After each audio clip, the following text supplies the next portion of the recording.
Thank you for managing the slide transitions and for such a lovely introduction, Anirban. And thank you, Devyani, for inviting me.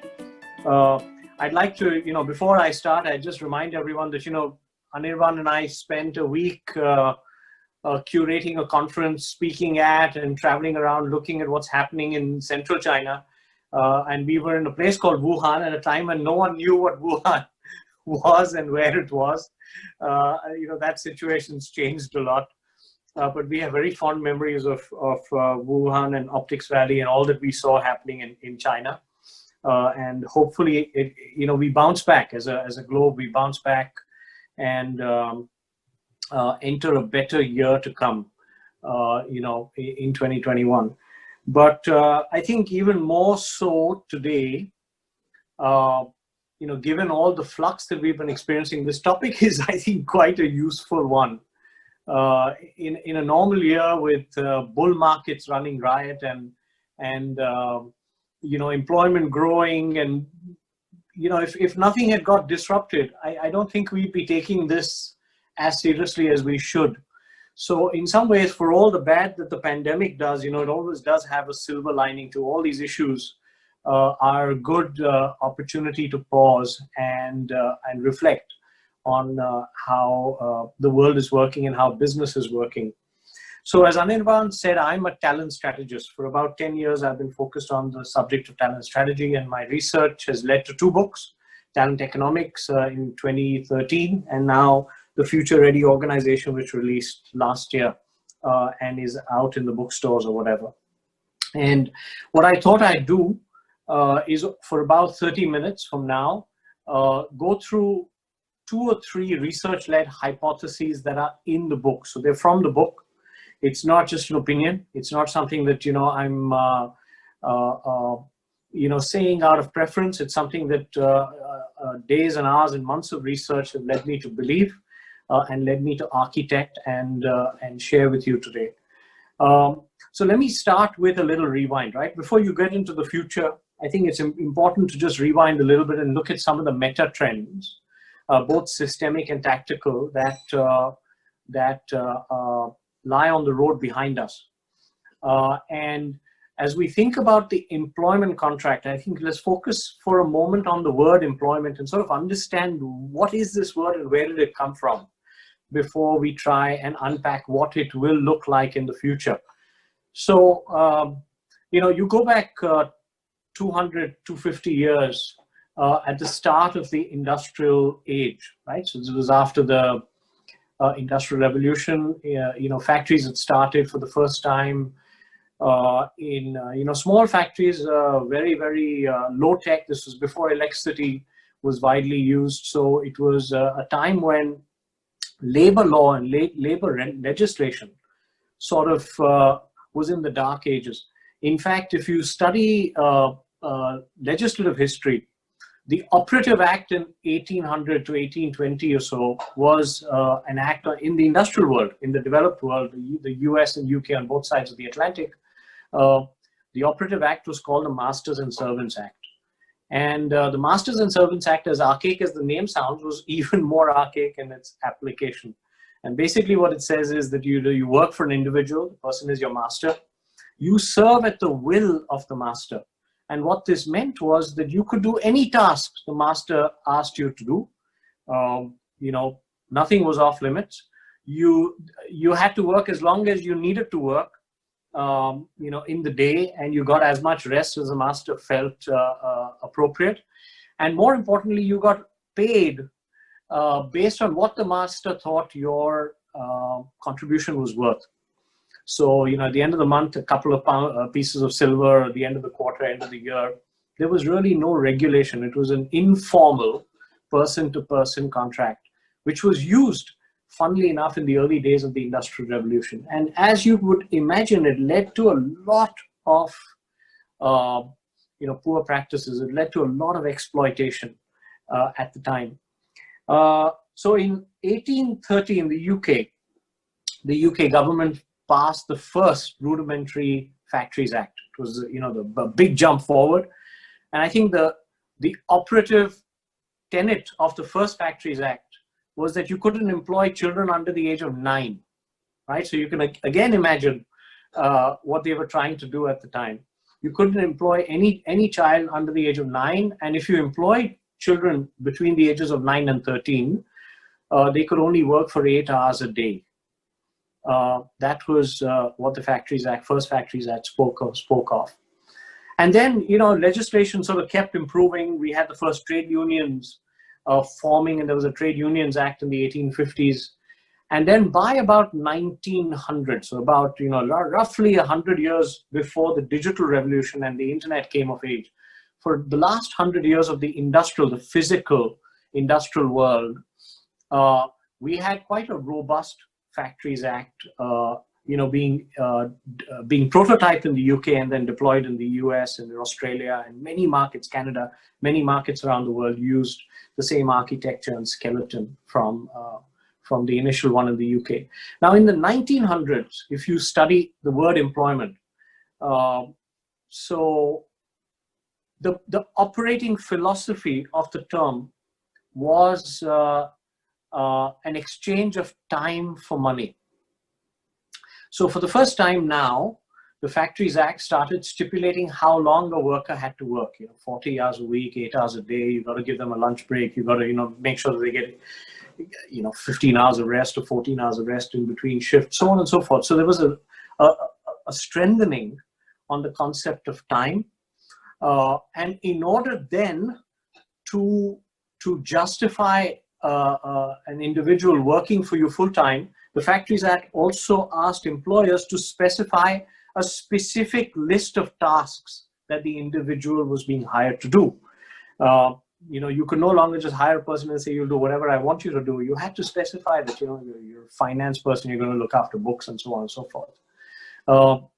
So there was a set of tasks that formed the first job descriptions that we've become, you know, quite comfortable with. And equally, the Factories Acts of the 1900s mandated that you needed to commit how much money you would pay this individual for these set of tasks and this time that they were trading with you. So the 3 dimensions: there was time, there was you know, definition of a job as a set of tasks, and there was a concept of money. So Anirvan, can you put the slide up again if you don't mind? And you know, we can move to the next one. But what I'd recommend is, while we wait for the slides, you know, Anirvan, can you hear me? While we wait for the slides, I think this is a very important perspective to stay with for a few moments. The fact that the job as is commonly defined, or has been commonly defined for at least 4 generations, is essentially an exchange of time for money, right? And this is why we have, at a causal level, some of the great pain that we're experiencing today. You know, employee well-being is a consequence, or the shifting needs of employees are a consequence of this causal anchor, so to speak, a conceptual anchor in the concept of employment and work. So I'm going to wait for the screen. I don't know if... Again, the screen is already on the 5 A's. Okay, I can't see it. Unfortunately, it's not showing for me. I'm wondering if anyone else can see the screen. Oh, you can see the screen. I see. Okay, so then something's not working for me then. Surprising. So we're on the next screen. So, yeah, so I'll tell you which screen we are on. Okay, fantastic. I'm going to be talking to a blank page, but that's fun. It's a good challenge. You know, for all the keynotes I've done, it's always good to keep it interesting. So you'll see the 5 A's, right? Ability, access, accountability, so on and so forth. I'm trying to remember all of them now. And you'll see how they are shifting. Now, this screen talks about the 3rd pivot. So the first pivot was, you know, for master servants to a coming of age of the factory environments and industrial environments, essentially driven by the assembly line. And, you know, it was Henry Ford and what he was doing in the early 1900s that sort of led to the first pivot into the industrial age, the organized industrial labor age, if we may call it that. Now, we are in the midst of of another massive pivot, and this is the digital age. And we've been in this pivot for about 15 years. Roughly 15 years is what the data shows us. However, a lot of the fundamental assumptions and tenets that we continue to base the concept of employment on are remnants of the industrial age. Okay, so now I can see my face. So I'm not sure if you're seeing the screen, but just keep telling us if you can't see the screen. Otherwise, I'll be droning on here, assuming you can see the 5 A's. I assume it's still being seen by everyone. Okay, wonderful. Okay, so we can see that ability has moved from static, which is essentially we hired a finance person, we got a finance person who knew only the finance tasks, to now dynamic ability. So what do we mean? We mean that we don't expect finance people to just be experts on finance, but also the business. And we don't expect materials people to only understand storekeeping and ordering and procurement, but also the business and also the shifting dynamics and cost realities and customer realities and so on. So we live in truly dynamic ability marketplaces.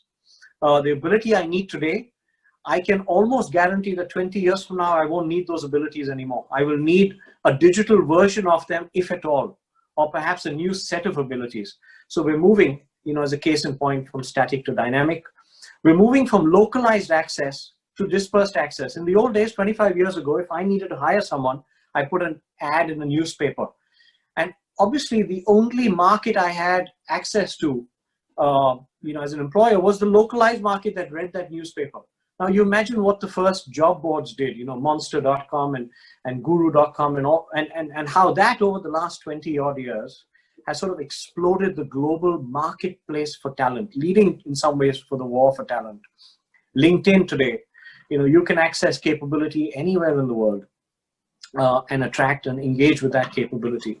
Accountability used to be hierarchical, structured, pyramidal. It's much more democratized. It's getting more and more democratized as we go further and further into the digital age.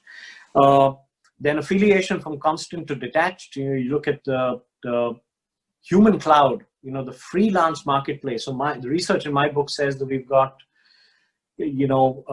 almost 25 million skilled freelancers available to global business today, intermediated through a technology platform. So it's almost like the Uberization of work. I call that whole community the human cloud, because it's important to acknowledge that we have the data cloud, we have the technology cloud, but we also have a human cloud that is underappreciated and underrepresented, and hence exploited sometimes in modern business. And then finally, you've got the architecture, which is from composite, pyramidal, ossified, structurally inflexible, to being much more disaggregated and fluid, structures, social structures that are driving business. So it is these 5 systemic shifts, causal shifts from the industrial age to the digital age that is fundamentally redrawing the architecture of work. And I think this is where a lot of the systemic issues come from, and a lot of the symptoms that we're going to process today as a community talking about wellness, emerge from. And we have to examine some of these assumptions. Are these assumptions even valid? Do they make sense for business and for talent in the future? And if so, if not, then what should be the new assumptions we make for the digital age? Okay, let's go to the next slide. So tell me when you're there. Yeah, we're there. Yeah, you can see the pillars, the different color pillars, the rainbow pillars. Okay, so in the future ready organization, I define dynamic capability as a set of sources that you can access capability in the modern digital economy. We profile 9 sources of human capability. Okay, 9 sources of human capability. You'll see there is an internal structure, which is a slim remnant of the headcount that we have today. So it's still internally anchored. It could be full-time, could be half-time, could whatever. But there is a construct which holds this talent to the organization, some form of contract, some form of social arrangement that holds this talent. And this talent broadly does some strategic roles. They either hold IP or they monetize the organization's strategy. They make it come alive. That's your strategic talent. You have technical talent, functional talent, and you have managers, capability managers that need to unlock value from this whole ecosystem of 9 sources. Supplementing the internal structure, you have the external structure.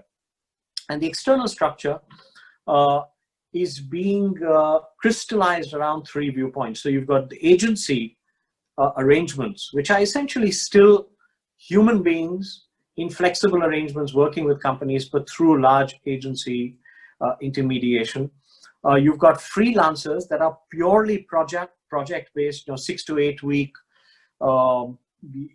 hyper-mobile talent that we have access to. And now you have crowdsourcing, which is an army of micro-taskers that, make up the Airbnbs and the Ubers and so on and so forth of the global economy. And the definition of a micro-task is anything that can be contracted, completed, and monetized within 4 hours. So any task that is, the whole life cycle of that task, that whole life cycle of temporary employment sort of plays out and is completed, is defined as a micro task. And that's the crowdsourcing column that we have access to. And then lastly, we have a rapidly maturing network capability model in the global economy. So these are B2B arrangements. They range from outsourcing, which is, in the old days, it was a vendor construct, but increasingly, outsourcing is a strategic capability move today. It's a strategic capability option to modern business today. You don't do things that are not your core competence. You get someone else to do it. And then you've got strategic partnerships, which are 2 organizations or brands collaborating, but there's no capital deployed in strategic partnerships. It's a coming together for mutual gain, win-win outcomes. And then you have the last column is capital deployed structures, which are joint ventures, mergers, acquisitions, acqui-hiring, anything where you have to deploy capital in order to access capability. People are using this to grow geographically, to consolidate industries, to buy capability, buy brands, increase what their customers have in front of them. So you put these 9 together, and there are 9, mature strategic choices in the way you can construct an organization's capability recipe. There are 9 ingredients, and as in any recipe, it's a fine balance of what is the ideal mix to meet the needs of your product basket, your customers, your geographic footprint, your financial ambitions, your growth ambitions, and so on and so forth.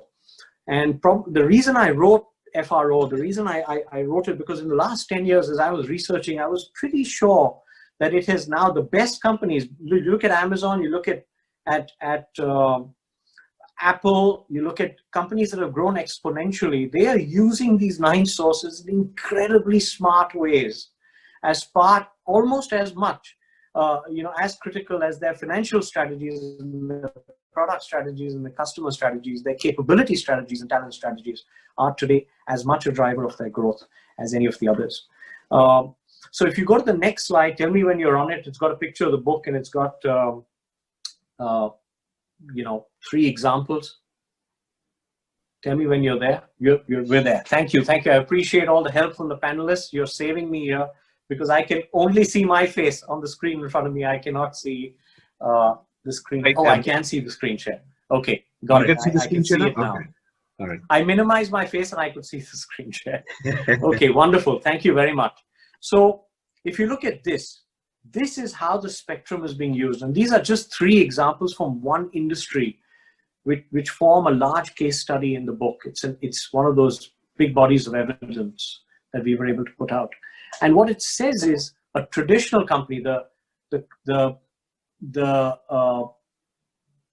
bottom horizontal bar of the 3, you'll see the one right at the bottom, is a traditional company. And this is a financial services example. So you can imagine this as a traditional bank. any large global traditional bank that does retail banking, commercial banking, investment banking, and the like. Pick any name that you bank with in the brick and mortar world, and this could be very close to what they are. And if you see the red spectrum, the orange spectrum, the red spectrum from brown to orange, that reflects your internal talent. It reflects your headcount. And the purple right at the end is outsourcing. So, like any traditional company, outsourcing has been a very popular cost-driven tactic. But 75% of our capability model is internal. It's inflexible. It's highly expensive. And unfortunately, you have a lot of very, very smart people trapped in very, very dumb jobs in traditional businesses today. So, you're using maybe 5 or 10% of the human intellect at your disposal while paying 100% of the salary. That's essentially the problem with traditional business. The bar in the middle is a tech native internet era company. So it's a bank that started 20 years ago, went straight to online banking, had 1 branch per city in the regions that they operated, just 1 branch per city, but everything was internet enabled. It was a purely online bank. And you look at their capability mix and recipes, very different. They've got a lot more of the green and blue spectrum, which is the freelance capability, outsourcing, agencies. Their distribution is done through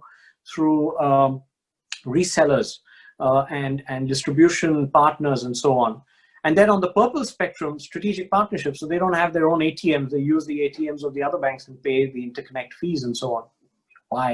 Why invest in hardware that goes obsolete? And of course, they use an element of outsourcing. But less than half is internal capability.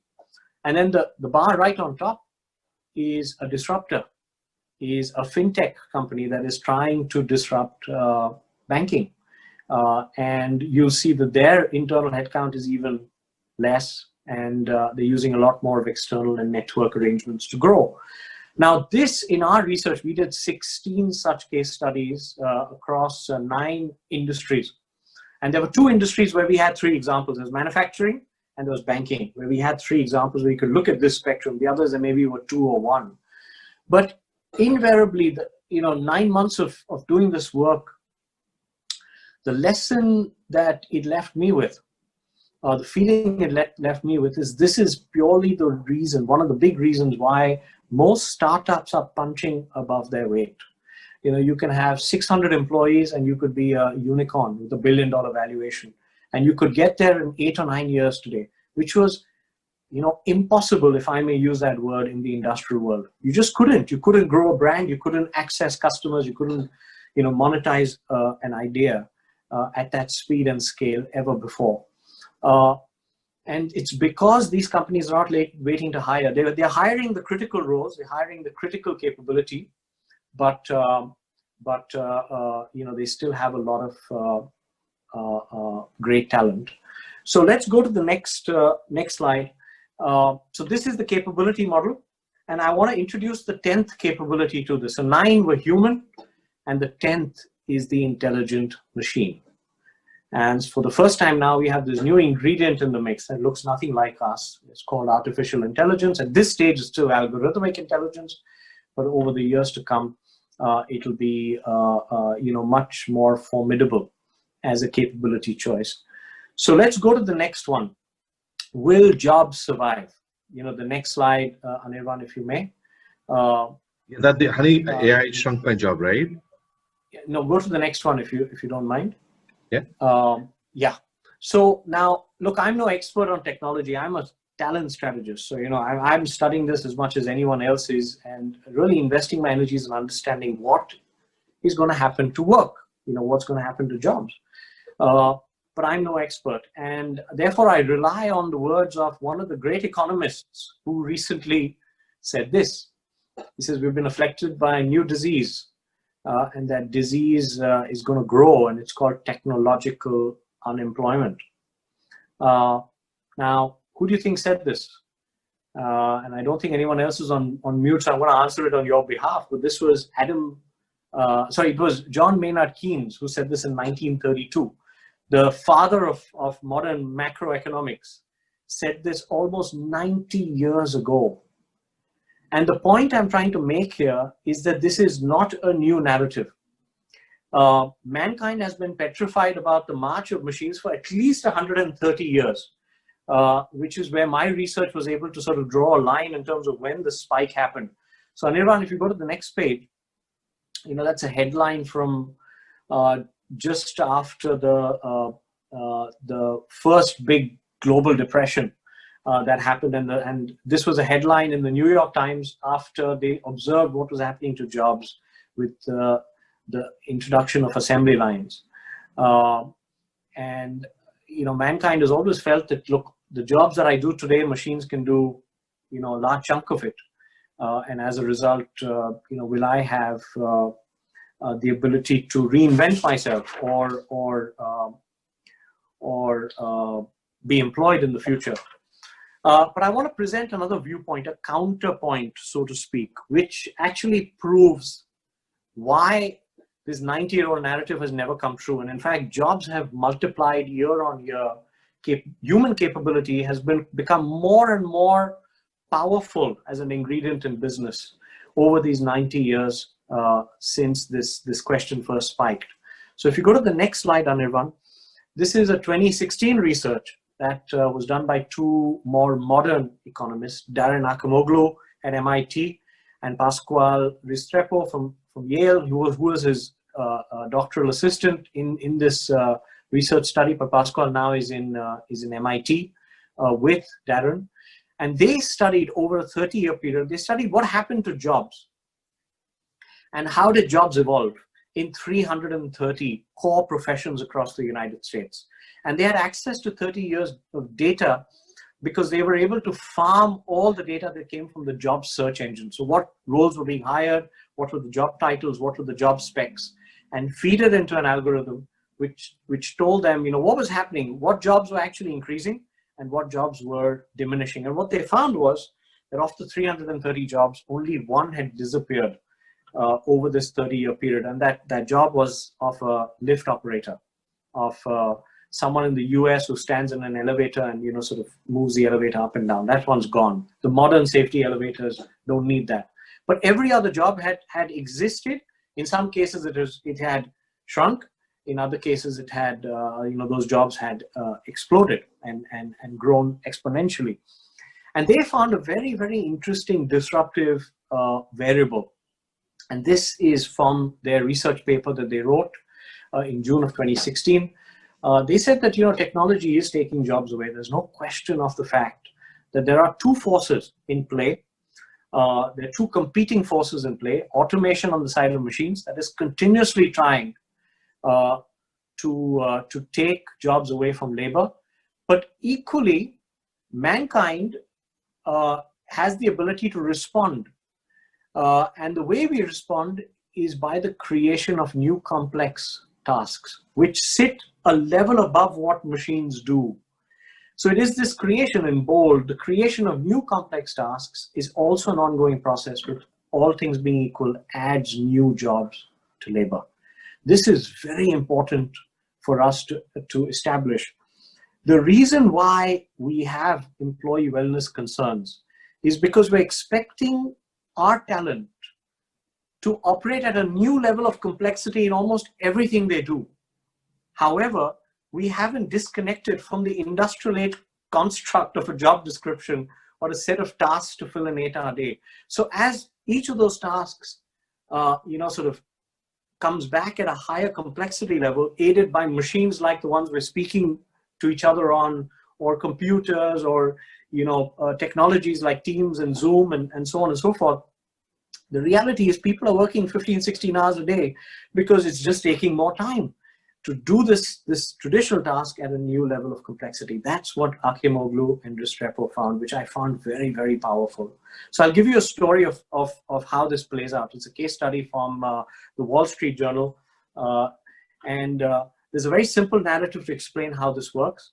And the narrative goes back to the introduction of the spreadsheets, the first spreadsheets. In 1979, Apple introduced on its Macintosh machine the VisiCalc spreadsheet. It was, you know, breakthrough, geeky way to manage data.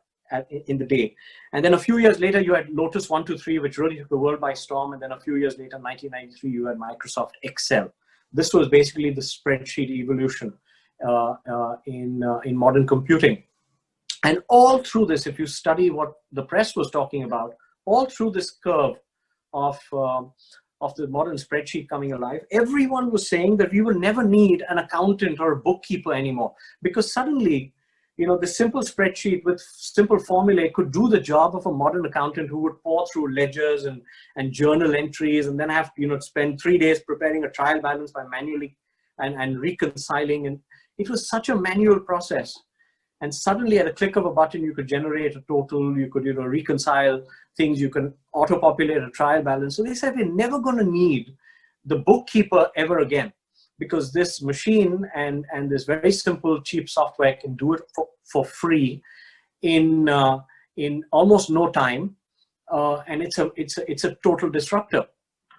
And the reality is, if we go to the next slide, what the Wall Street data, the research they did, shows that the jobs for bookkeepers, accounting, and audit clerks did decline over the 20 years that followed the introduction, particularly of Lotus 123, because suddenly you didn't need this basic accounting and bookkeeping job. You don't need so many people to be doing it. A few people with a few computers could do it.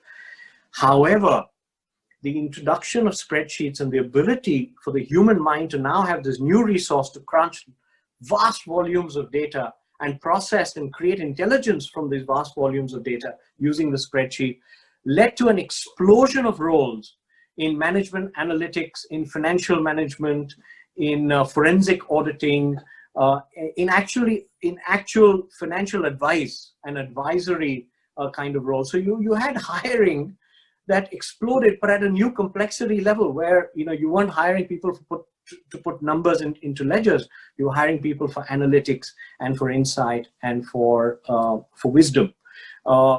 Whereas the foundational work was done by these fantastically powerful spreadsheets. So this is happening continuously all around us. Human capability is becoming more and more interventional, becoming more and more powerful, and will continue to be so until there is another tipping point where we achieve singularity and machines can now sort of start disrupting us at the next level. And I'm fairly confident, 3 years of research into FRO, I'm fairly confident that mankind will respond through creativity, through other elements that machines at that time would still struggle to do as well as us. So I want to wrap up with these perspectives, but before I do, I just want to show the last slide, which is the 10 sources of future capability. 9 are human. The 10th is intelligent machines. Intelligent machines will disrupt at least 5 of the 9 capability areas over the next 20 years. That's what my book hypothesizes. It puts out there. I don't know if it's going to be true or not, but that's a hypothesis. 5 out of the 9 sources of human capability will have to compete quite rapidly and evolve at a new complexity level over the next 15 or 20 years. However, we will. The job for modern business is to use these 10 capabilities, the right recipe of capabilities across these 10 sources. Not get stuck in dogma, not think like we did 40 years ago, not use the same pyramidical fiefdoms that we've built, not use those assumptions, but really build nimble, progressive, future-oriented business ideas and capability models that support those business ideas. There are 3 things I'll leave you with, just in culmination, if we can move on to the final slide. Thinking about the future employment contract, we've got to get ready for blended workforces, truly blended workforces, internal, external, network machines. And it is the blend and the ability to accept this blend and make sense of it and contribute value that will define success for every party involved. Capability, talent, you and me, as well as the organizations that employ us. The second point is that legislation lags practice. As history has shown us, legislation lags practice by at least 30 to 40 years. So there is that window where we need leaders to step up to a higher ethical and moral standard in the way they use contract labor, the way they compensate for capability, and the way they curate the value exchange between organization and its people, right? There has to be, this is no longer an exchange of time for money. It's a value exchange. You create value, and then you receive some of that value in exchange. And that's how the social contract needs to now evolve. We will need leaders who are willing to disconnect from yesterday's assumptions and reimagine work in a much more democratic and social environment, which fosters this value exchange. So raise your thinking in these areas and step up to a higher ethical standard for all of us who are in leadership roles and in leadership positions. And as we're doing so, we really have to think about the well-being of our talent. You know, we are seeing tremendous challenges when companies, have $50 billion valuations but are paying their contractors, half the living wage or a third of the living wage in order to generate those valuations. I think, come on, I mean, at some stage, that's got to come back and stare at us in the face and say, were you really a force of good? So this is the paradox. This is the reality.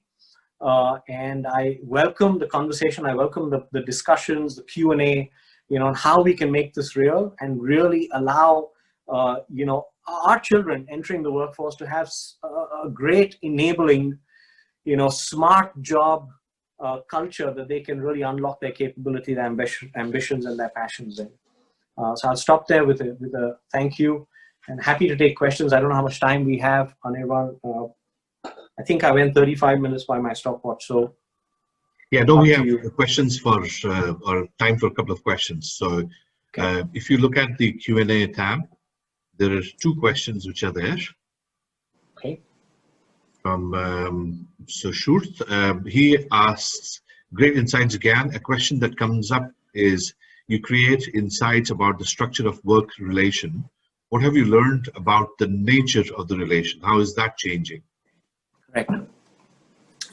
So I think the key word here is democracy. And democracy was a political construct for 200 years. It is an outdated political construct. I mean, I'm not saying that we got to go to autocracy and some of the other Donald Trump ideas, because that's equally outdated. I think what the political scientists have to do is discover what's the next step in democracy, in the political arena. But democracy is going to be one of the most important words in the business arena over the next 50 years at a minimum.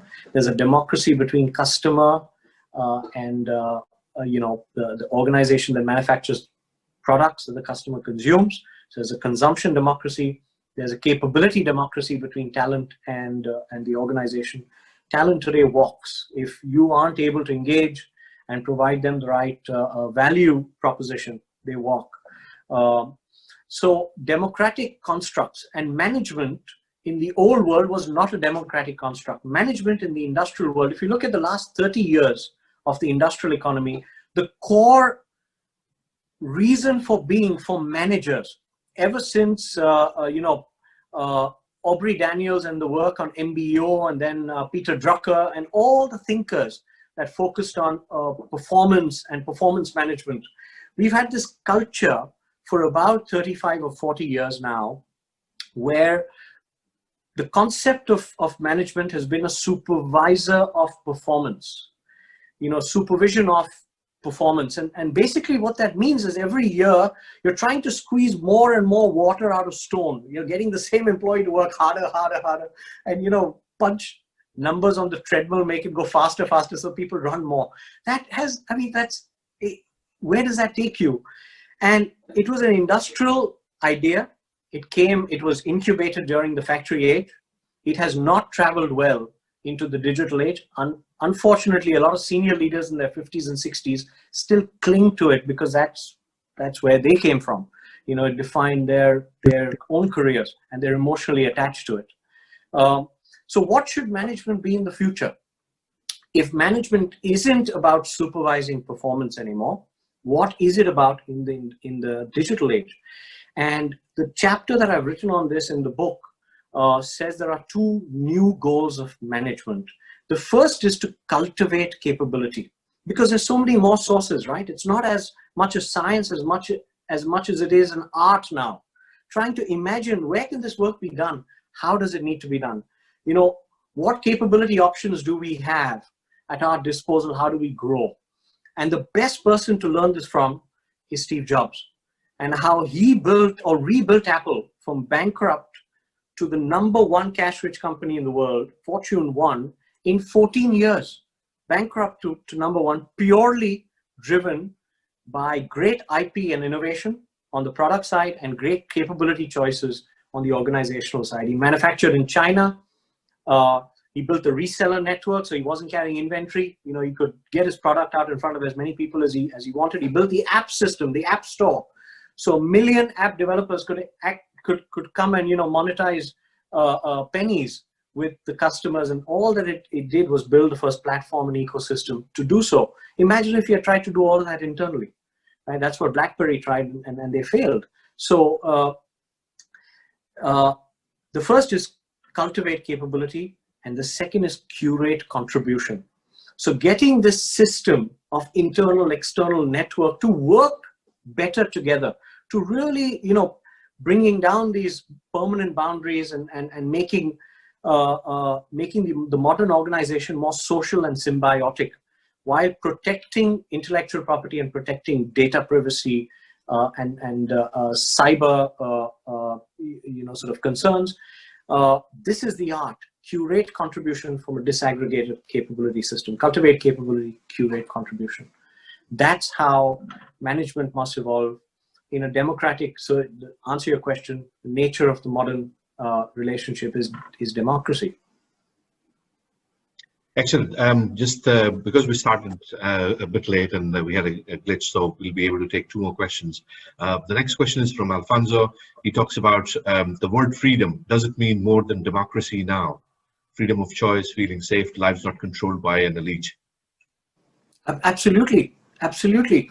So democracy isn't necessarily freedom in all its purest sense of the word. You know, the way the individualistic sort of philosophies and ideologies define it. You know, absolute freedom, freedom to say anything, whatever. Democracy is an equality of accountability. It's an accountability of talent to the organization and the organization to the talent. So it is pure equality. It's not necessarily freedom. It's equality and shared accountability. So let me give an example of this. The performance management conversation we have in traditional business, which still exists, funnily enough, in modern society, is a one-way top-down view on performance. Right? It's the old supervising performance thinking. It's the assumptions of the industrial age. But in a pure democracy, a manager only gains the right to give performance feedback when they first seek feedback on their own performance as a manager from talent. And if that isn't strong enough, and a precursor, it's only if, you know, how did I do as a manager the last 1 year? How did I help you succeed? How did I solve problems for you and make you more powerful than you are? Only then do I gain the right to, you know, ask, this is how you can improve, or this is what I've observed. So it is this common, you know, sort of shared accountability that's sort of, you know, defines equality, which is a foundation tenet of a democracy. Excellent. And then the last question, maybe in a couple of lines. Great research, Gyan. Do you think that the new world, for example, after COVID-19, is ready for a complete workforce built on freelancers, meaning the current job structures can disappear? From Ilse. Okay.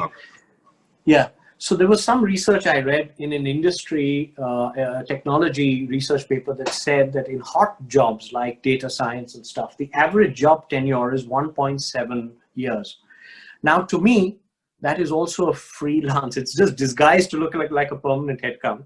It's disguised to look like a permanent contract, which is, again, you know, a retirement-driven construct. The employment contract, as it has, you know, sort of evolved, is a retirement-driven contract. You work with me forever.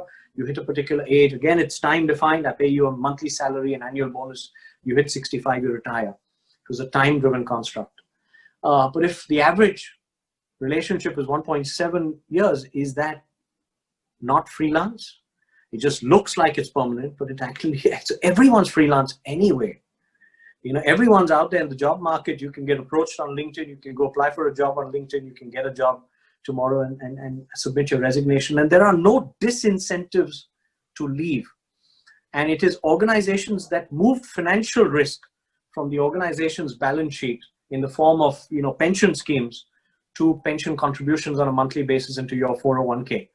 The moment financial risk was on the employee shoulders, there was no disincentive to leave. You carry your pension, you carry all your superannuations, and you go wherever you want.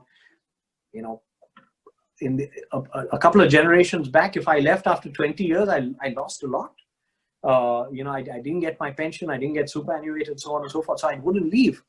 But if financial risk is on me, how can you call me permanent in any, so I am a freelancer. I just happen to, tell you that I'm going to work with you forever.